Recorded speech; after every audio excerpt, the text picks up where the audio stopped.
안녕하세요. 결혼 1년 만에 이혼한 30대 여성입니다. 결혼 1년 만에 이혼한 게 무슨 자랑이라고 이렇게 사연까지 보냈냐 하실 텐데 저라고 좋아서 보낸 게 아니에요. 솔직히 아직도 정말 친한 친구 몇 명한테를 제외하곤 이혼했단 말도 못 꺼냈으니까요. 그리고 그나마 제가 이혼한 걸 아는 친구들도 제가 어쩌다 1년 만에 이혼을 한 건지는 모릅니다.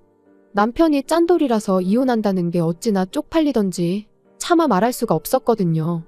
그리고 이제 와서 말이지만 결혼할 때만 하더라도 저는 남편이 짠돌이라는 게 싫지 않았어요. 아니, 오히려 좋다고 생각했죠. 허세만 가득해서 폼잡기 좋아하고 그래서 주변 사람들한테 하루가 멀다 하고 술 사고 밥 사가며 허풍 떠는 인간들보다 훨씬 낫다고 실리를 아는 사람이라고 생각했으니까요. 그런데 정말이지 뭐든지 간에 정도가 중요한 거였어요. 정도가. 이제 전 남편이지만 그래도 편의상 남편이라고 치고 아무튼 저희 남편은요 그냥 무조건 아끼는 사람이었어요. 심지어 누가 봐도 비효율적이고 비상식적인데도 말이죠. 그리고 지금 생각해보면 연애 때도 그랬어요. 기분이니 분위기니 하는 건 장사치들 농간에 놀아나는 거란 식이었고 게다가 다행이랄지 저한테만 그랬던 게 아니고 그냥 세상 모든 사람한테 그랬거든요. 심지어 자기 부모님한테도 말이에요. 그러니까 저는 그게 문제라고 생각할 수가 없었습니다. 그냥 저 사람 성격이 원래 저런가 보다. 워낙 절약에 몸에 배서 그런가 보다. 그렇게만 생각한 거죠. 게다가 남편과 제가 연애를 하던 당시만 하더라도 그때는 저희 둘 다 중소기업에서 적은 임금을 받으며 다녔기 때문에 남편의 그런 태도에 크게 불편을 느끼지는 못했어요. 어차피 쓸래야 쓸 돈이 없었고 그렇다 보니 저 역시 싼 걸 찾아다니는 경우가 있었으니까요. 게다가 남편은 입버릇처럼 사치 부리지 말고 차곡차곡 모아서 노년에 재밌게 놀러나 다니며 살자고 했습니다. 그래서 더 남편의 씀씀이에 불만을 갖기보단 오히려 체계적이고 실속이 있다고만 생각했지 이토록 지질이 궁상으로 살자는 뜻일 거라곤 감히 상상치도 못했네요. 아무튼 그렇게 남편하고는 2년의 연애를 하다가 남편 나이 32, 제 나이 30에 결혼 이야기가 나왔습니다. 그리고 그것도 돌이켜 따져보니 그 무렵 정부에서 신혼부부한테는 이런저런 세제 혜택을 줄 거라는 뉴스가 쏟아져 나왔던 때였어요. 그러니 아마 남편도 어차피 할 결혼이면 지금이 적기다 그런 생각을 했던 거 아닐까 싶은데 그거야 본인이 끝끝내 아니라고 하긴 하더라고요. 그리고 다시 본론으로 돌아와서 그래서 이제 프로포즈를 받았는데 사실 여자라면 다들 자기 나름대로 결혼식에 대한 어떤 환상 같은 게 있잖아요. 게다가 또 살면서 제가 드레스 입어볼 일이 있으면 몇 번이나 있겠나 싶었죠. 그런데 남편이 먼저 마치 선수라도 치듯이 하는 말이 요즘 스드메니 뭐니 그게 한두 푼이 아니라더라 하면서 그거 다 낭비네 어쩌네. 그리고 그런 말도 하다못해 저랑 둘만 있을 때 하면 그렇게까지 서럽진 않았을 텐데 드레스샵에서 그것도 직원들 앞에서 그런 소리를 해대니 제가 어찌나 민망하고 쪽팔렸는지 몰라요. 그래서 아닌 게 아니라 그때 파혼 이야기까지 나오기도 했었습니다. 눈치도 없고 배려심도 없고 초치는 소리나 해대는 부정적인 남자랑은 도저히 못 살 것 같다고 제가 헤어지자 했었거든요. 그런데 그때 이런 상황을 알게 되신 어머님께서 저를 따로 부르시대요. 참고로 앞서 말씀드린 대로 연애 때부터 남편이 워낙 짠돌이었잖아요. 그러니 남편이 자취를 한 것도 아니고 본가에서 부모님과 함께 살았음에도 불구하고 몇 번이나 그 본가에서 데이트를 하곤 했었죠. 그래서 자연히 어머님 아버님도 몇 번이나 뵀던 거고요. 아무튼 그렇게 어머님을 만났는데 어머님이 제 손을 꼭 쥐시고는 미안하다 하시더니 웬 봉투 하나를 건네주셨습니다. 남편에게는 말하지 말고 저 원하는 드레스랑 메이크업 하는데 보태라고 하시면서요. 그러니 정말이지 어떻게 보면 남편이 아니라 어머님 때문에 결혼을 했다고 해도 과언이 아니에요. 하지만 결혼 생활이란 게 결국 남편과 저 두 사람이 만들어가는 거잖아요. 그러니 지금도 돌이켜 생각해보면 제가 참으로 생각이 짧았다 싶어요. 그리고 하는 김에 좀 더 푸념을 해보자면 신혼여행도 말이죠. 저는 꼭 하와이로 가고 싶었거든요. 그런데 남편이 달러가 지금 얼마나 비싼 줄 아니 모르니 해대더니 무조건 일본을 고집하는 거예요.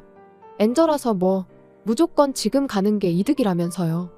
그리고 거기까지는 저도 남편 말이 아주 틀렸다고 생각하지는 않았습니다. 그래서 그래, 이번엔 일본 가고 하와이는 다음에 가자. 대신 신혼여행인 만큼 호텔은 좋은 곳으로 가자. 다른 건 몰라도 야경을 볼 수 있으면 좋겠다. 그랬더니 남편도 흔쾌히 걱정 말라며 자기가 그 정도 센스는 있는 사람이라나요? 그런데 일본에 도착하고 나서야 황당한 상황을 맞닥뜨렸어요. 저희가 4박 5일 동안 머물기로 한 호텔이 관광 호텔인 것도 부족해서는 떡하니 유흥가 한복판에 위치해 있더라고요. 게다가 야경은 무슨. 호텔을 둘러싼 수많은 술집 간판들이 내뿜는 네온 사인들이 제가 볼 수 있는 야경의 전부였지요. 너무 서럽고 화가 나서 위약금을 내더라도 당장 취소하고 좋은 데로 옮기자고 했습니다. 그랬더니 남편은 저를 달래거나 제 화를 가라앉히기 위해 노력을 하기는커녕 위약금을 내고 싶으면 제 돈으로 내라는 소리만 해댈 뿐이었어요. 그리고는 하루 종일 관광하고 다니면 호텔 와서는 자기 바쁠 텐데 그러면 침대만 푹신푹신 좋으면 됐지 뭐가 문제냐면서 저더러 까탈스럽게 굴지 말라나요? 진짜 신혼여행이고 나발이고 당장이라도 짐 싸서 그냥 집에 가고 싶은 심정이었습니다. 하지만 그때만 하더라도 솔직히 차마 용기가 나질 않았어요. 당장 친정부모님한테는 뭐라 말씀을 드리나 그런 생각도 들고 친정부모님은 제 부모님이시니 이해해 주신다 치더라도 친정부모님의 친인척분들부터 시작해서 제 주변 사람들은 도대체 무슨 생각을 할지 거기까지 생각이 미치니 결국 제가 할 수 있는 건 남편한테 어떻게 이럴 수 있냐고 원망을 토해내고 속상한 마음을 토로하는 것뿐이었죠. 그리고 그렇게 결국 저는 저대로 남편은 남편대로 기분이 상해서는 말 그대로 신혼여행을 망치게 된 거죠. 그리고 지금 생각해보면 그때부터 이미 남편에게 조금씩 정이 떨어지기 시작했던 것 같습니다. 그때부터 남편이 돈돈 할 때마다 뭐랄까 화가 나고 사람이 날카로워지는 게 한마디로 신경이 곤두서는 기분이었거든요.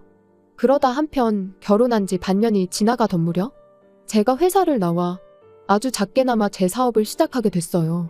그런데 사무실 하나 얻은 것도 아니고 정말 온라인으로 작게 시작을 했는데도 이래저래 어쩔 수 없이 발생하는 비용들이 있는 거예요. 일이랑 관련된 사람들도 만나야 했고요. 그런데 이걸 가지고 남편이 태클을 걸기 시작했습니다. 돈을 벌기도 전에 써제끼는데 재미가 들렸다면서 저를 마치 사업가라는 타이틀에 취해서는 여기저기 돈이나 펑펑 쓰고 다니는 여자 취급을 하더라니까요. 참고로 사업을 시작할 때부터 운영하는 내내 남편한테서 이런 한 푼 받았어 본 적이 없어요. 전부 다 제가 직장 생활에서 벌은 돈으로 충당했고 부족한 건 대출받아 썼거든요. 생활비는 연애할 때와 마찬가지로 남편과 정말 칼같이 나눠서는 반반 부담을 했고요. 그런데 남편이 그렇게 잔소리를 해대니 남편 말 맞다나 그게 피가 되고 살이 되긴커녕 제 귀에는 마치 굳은 살처럼 박혀서는 나중엔 뭐라건 간에 넌 떠들어라 난 안 들린다 그렇게 되더라니까요. 사실 남편이 돈 앞에서 절절매게 된 데에는 나름의 사연이 있긴 했어요. 제가 다 줄줄이 말하진 못했지만 사실 결혼하고 이후로 남편하고 번번이 돈 문제로 부딪히곤 했는데 그걸 알게 되신 어머님께서 말씀해 주시길 실은 남편이 어렸을 땐 시댁 형편이 지금보다도 훨씬 안 좋았었답니다. 그리고 그런 상황에서 어머님은 어린 아들에게도 뭐가 됐건 간에 아껴 쓰길 가르치셨는데 문제는 형편이 나아진 이후에도 남편의 태도는 달라지지 않더랍니다. 언제 또 힘든 나날이 찾아올지 모르니 매일같이 대비를 해야 한다면서요.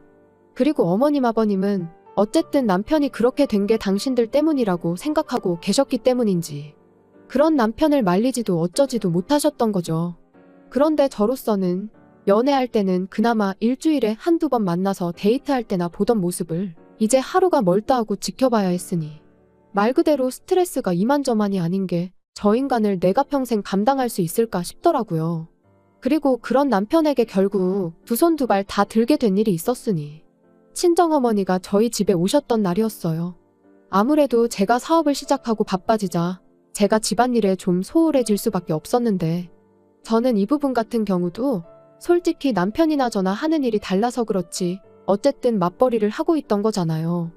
그러니 집안일도 무조건 제가 할 일이라고만 볼 수는 없다고 생각했고 그러니 집안일이 밀리는 것도 전적으로 제 책임이라고만 생각하지는 않았거든요. 그런데 저희 어머니께선 그래도 아내인 제가 너무 손을 놓고 있는 거 아닌가 싶으셨는지 저를 도와주신다고 반찬 몇 가지를 해오셨더라고요. 그래서 제가 감사한 마음에 얼마라도 드리려고 했는데 어머니께서 버럭 화를 내시며 친정엄마가 딸한테 이 정도도 못해주냐 하시더니 그냥 나가서 커피나 한잔 하자시대요. 그래서 어머니를 모시고 동네에서 핫하다는 카페에 갔습니다. 그리고 커피를 마시다 보니 가꾸어진 빵들이 나오고 있길래 집에 가서 드시라고 빵도 좀 사드렸지요. 그런데 그날 저녁 퇴근한 남편이 냉장고를 열어보더니 무슨 반찬이 이렇게 많냐면서 투덜투덜 이걸 다 제때 못 먹으면 돈 낭비니 어쩌니 잔소리를 해대는 게 아니겠어요? 그래서 제가 아니 그냥 기분 좋게 좀 먹으면 안 되냐?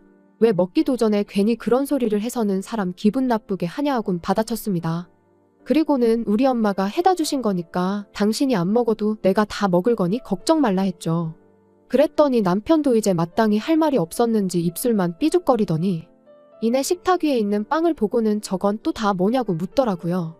그래서 어머니가 반찬도 많이 해다 주셨고 그래서 빵 좀 사드리면서 우리 먹을 것도 좀 샀다 했더니 순식간에 얼굴빛이 달라져서는 얼마치나 사드렸냐는 거예요.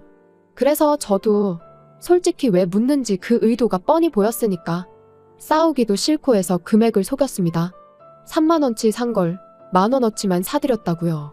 여담이지만 제대로 말했으면 100% 부부싸움감이었어요. 일전에도 이와 비슷한 일이 몇 번이나 있었거든요. 그리고 저는 그 정도 했으면 남편이 그냥 넘어갈 줄 알았는데 어이가 없게도 남편이 빵을 담아온 쇼핑백에 있던 전화번호로 전화를 걸어서는 저랑 저희 어머니가 다녀간 시간대를 얘기하며 얼마치나 샀는지 확인해달라고 하는 게 아니겠어요? 기가 막힌 건 물론이고 동시에 어찌나 쪽팔리던지. 그리고 당연히 카페에선 저희 상황을 알 턱이 없었으니 고지고대로 말을 해줬고 말 그대로 난리가 난 거죠. 부부간에는 신뢰가 가장 중요한 법인데 제가 거짓말을 했다는 게 자기는 용납이 안 된다면서요. 그래서 저도 처음엔 미안하다고 했어요. 나쁜 의도가 있었던 건 아닌데 일전에도 이런 문제로 다툰 적도 있고 하니 나도 모르게 줄여서 말하게 됐다고 솔직하게 털어놓기도 했고요. 하지만 남편은 계속해서 그래도 거짓말을 한 건 용납이 안 되네 어쩌네 해대더니 결국은 돌고 돌아 또다시 제 씀씀이를 트집 잡기 시작했습니다. 그리고 만약 거기까지만 했더라면 저도 뭐 그런 이유로 하루 이틀 싸운 것도 아니고 그러니 그냥 평소처럼 너는 짓거려라 난 안 듣는다 하고 넘겼을지도 몰라요. 그런데 남편은 그걸로도 부족해서 급기야는 저희 친정어머니까지 걸고 넘어지대요.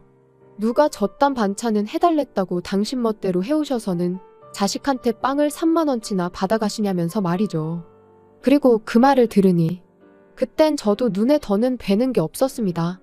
막말로 친정어머니가 해주신 반찬을 3만 원치 빵하고 비교한다는 것도 무척 빈정이 상했는데 마치 저희 어머니가 저희 등에 빨대라도 꽂았다는 듯이 말을 하는 게 기가 막혔으니까요. 게다가 빵값은 제가 제 돈으로 냈지 남편 돈은 이런 한 푼 쓰지도 않았는데 왜 저렇게 쌩난리를 치는지 납득할 수가 없었죠. 그래서 남편더러 치졸하고 쪼잔한 인간이라고 그러니까 네 주변엔 사람도 없고 승진도 못하는 거라고 쏘아붙였습니다. 맨날 돈 1, 2만 원에 절절매고 그리 궁상을 떠니 일이 잘 풀릴 리가 있냐고 오던 복도 달아나겠다고 아주 구질구질하다고요. 그랬더니 이제 자기 승진 못한 걸 왜 들먹이냐며 또 악다구니를 쓰는데 그 꼴이 얼마나 사납던지 더는 상종도 못하겠다 싶대요. 그래서 이튿날 그 길로 시댁에 찾아가 지난밤 남편이 내뱉은 말들을 어머님 아버님께 전하고는 저는 이런 쫌생이랑은 더는 못 산다고 했어요.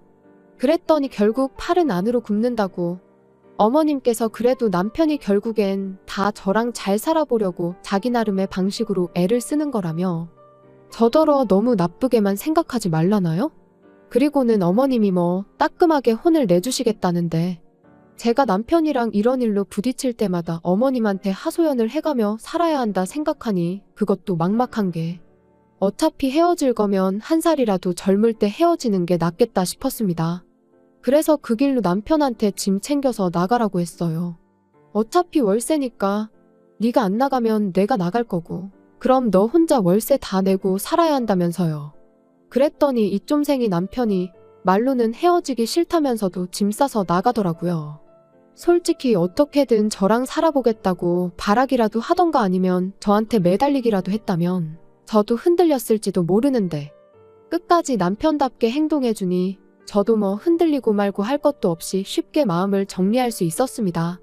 그런데 이런 이야기를 주변 사람들한테 다 하자니 너무 길고, 그렇다고 앞뒤 다 잘라먹고 빵값 3만 원 때문에 이혼했다 하자니 그건 너무 쪽팔리고, 그래서 이래저래 말은 못한 채 이혼녀로 지내고 있네요.